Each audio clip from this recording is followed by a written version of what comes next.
Hello everyone. Today we'll talk about peace lily or spathiphyllum, which is considered one of the best indoor flowering plants, not just because of the fact that it is such a good looking plant with lovely white spathe flowers that look so elegant against the dark green foliage, but also considering the fact that this plant is a great air purifier. ये हमारे चारों तरफ present बहुत सारे dangerous toxins like benzene, formaldehyde, xylene, ammonia और trichloroethylene, इस तरह के टॉक्सिन्स जो एयर में प्रेजेंट होते हैं जो हमें दिखते नहीं हैं, this plant has the capability of filtering out these toxins to some extent from the air. That is why it is considered a great plant to be kept in the bedrooms as well. इसलिए वो हमारी नींद को अच्छे से लाने के लिए इस तरह के plants को हमें अपने bedroom के corner में ज़रूर लगाना चाहिए. Now the flowers that grow in this plant, it grows taller than the foliage, which start as pale green in color. जब शुरू होते हैं तो वो immature होते हैं तो green color के होते हैं, which turns to be creamy white on maturing. This plant does not have a dormancy period. They grow throughout the year, but in the winters they stop blooming. So the best time for this plant is the spring season. So in this section we'll talk about some of the care tips.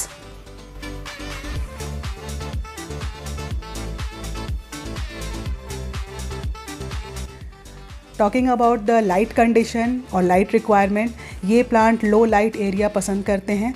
इन्हें अपने घर के एक ऐसे corner में रखें जहाँ bright filtered light आती हो. अगर आपके यहाँ पर अगर बहुत ज़्यादा सनलाइट विंडो है तो उससे करीब 5 से 8 फीट की दूरी पर रखें, बिकॉज इन डायरेक्ट सनलाइट पे ऐसे अगर ज़्यादा देर रखा गया तो इनके लीव्स येलो होकर गिर जाते हैं. सो अगर अचानक से आपकी पीस लिली के लीव्स येलो हो रहे हैं तो this could be one of the reasons for it and you can check for it. लेकिन अगर at the same time flowers को इंड्यूस करने के लिए इन्हें एक ब्राइट कॉर्नर की भी ज़रूरत है. तो एक ऐसी जगह जहाँ पर बहुत ही ब्राइट मॉर्निंग की अच्छी सनलाइट आ रही हो उस तरह के स्पॉट में से रखना बहुत अच्छा होता है. टॉकिंग अबाउट द टेम्परेचर, ये एक बहुत ही इंपॉर्टेंट फैक्टर है in order to induce flowering in this plant. इसे 20 to 30 डिग्री सेंटीग्रेड टेम्परेचर बहुत ही आइडियल है इसे ग्रो करने के लिए. बहुत ही ड्राफ्टी एरिया जहाँ बहुत तेज़ हवा आती हो उस तरह की जगह से इसे दूर रखें, because the leaves and the flowers are very fragile. तो अगर बहुत ज़्यादा तेज़ हवा के सामने रखेंगे, स्पेशली गर्म हवा में, तो वो येलो होकर के ख़राब होने का भी चांसेस होता है. The temperature that goes below 8 degree centigrade is not liked by these plants. So in winters अगर इस तरह की temperature हो जाती है तो try to bring the plant inside the house in warm condition. Now talking about the water conditions. Peace lily love evenly moist soil, जो कि सॉगी बहुत ज़्यादा सॉगी ना हो लेकिन इवनली मॉइस्ट थ्रू आउट रहे, उस तरह की सॉइल इसे बहुत पसंद है. रुकी हुई पानी सॉइल में इनके रूट सिस्टम को डैमेज कर देती है. इन प्लांट्स के ख़राब होने का सबसे कॉमन रीज़न ओवर वाटरिंग ही है. तो इसके लिए 2 बातों का ध्यान रखें. First you check for the soil. अगर वो 2 इंच तक सूखी ड्राई हो जा रही है तो that is the correct time to water these plants.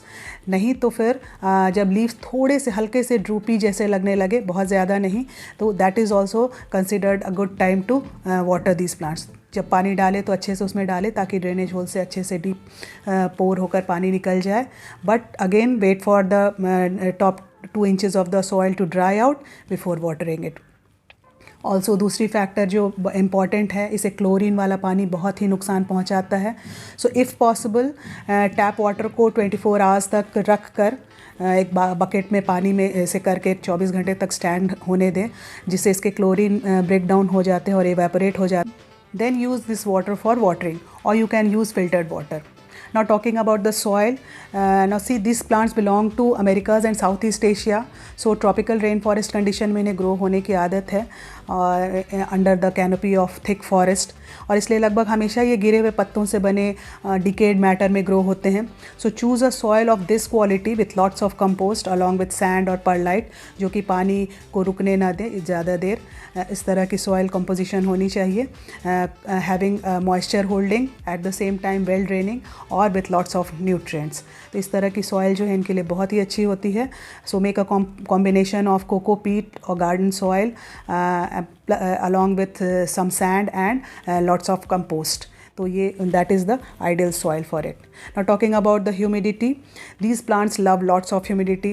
As you know, tropical rain forest में होने के कारण, ग्रो होने के कारण इन्हें बहुत ज़्यादा ह्यूमिड और मॉइस्ट कंडीशन पसंद है.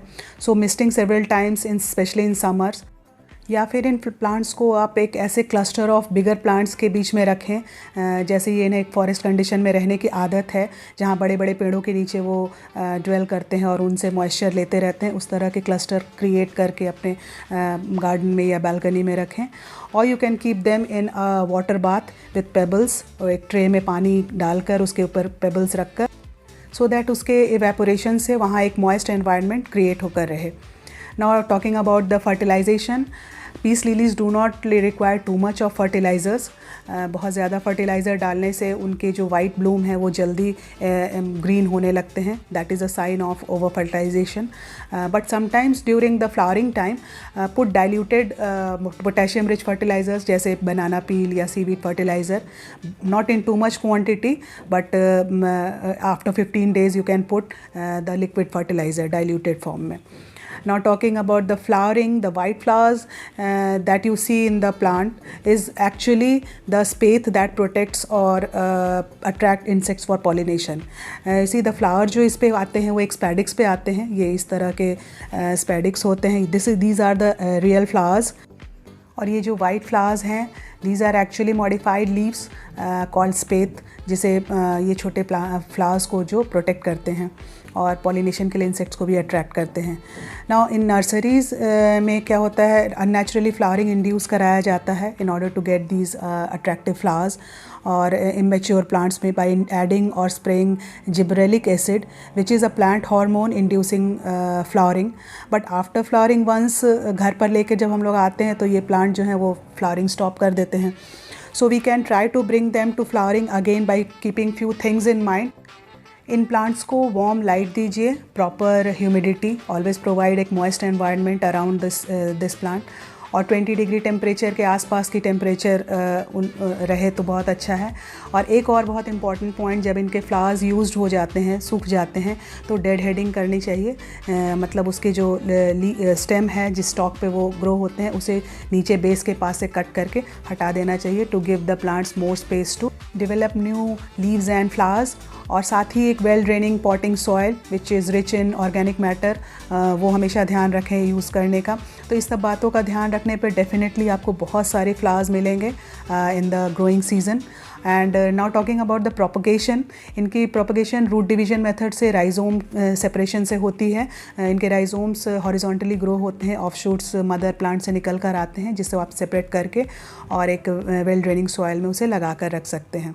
टाइम टू टाइम इनके लीव्स को क्लीन करके रखना चाहिए, जेंटली सॉफ्ट क्लॉथ से वाइप करके, जिससे इन्हें एक अच्छी ग्रोथ मिलती है.